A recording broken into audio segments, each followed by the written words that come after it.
శ్రీమాత్రే నమః. ఈరోజు 29వ శ్లోకం. అంతకంటే ముందు ఒకసారి 28వ శ్లోకాన్ని చెప్పుకుందాం. కృపయా పరయావిష్టః విషేదన్నిదమబ్రవీత్. అర్జున ఉవాచ దృష్ట్వేమం స్వజనం కృష్ణ యుయుత్సుం సముపస్థితం. 29వ శ్లోకము. సీదంతి మమ గాత్రాణి ముఖం చ పరిశుష్యతి వేపథుశ్చ శరీరే మే రోమహర్షశ్చ జాయతే.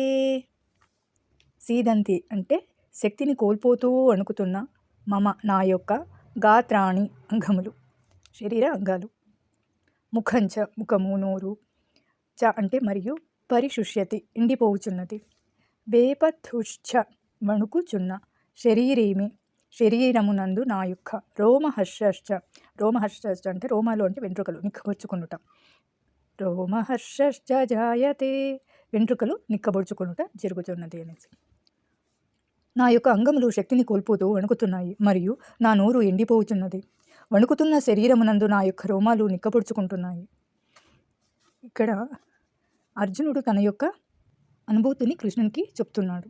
అందరూ తన బంధువులను చూసిన తర్వాత ఒక్కసారిగా ఆయనలో అక్కడ అర్జునుడు భౌతిక అనుభూతి చెందుతున్నాడు.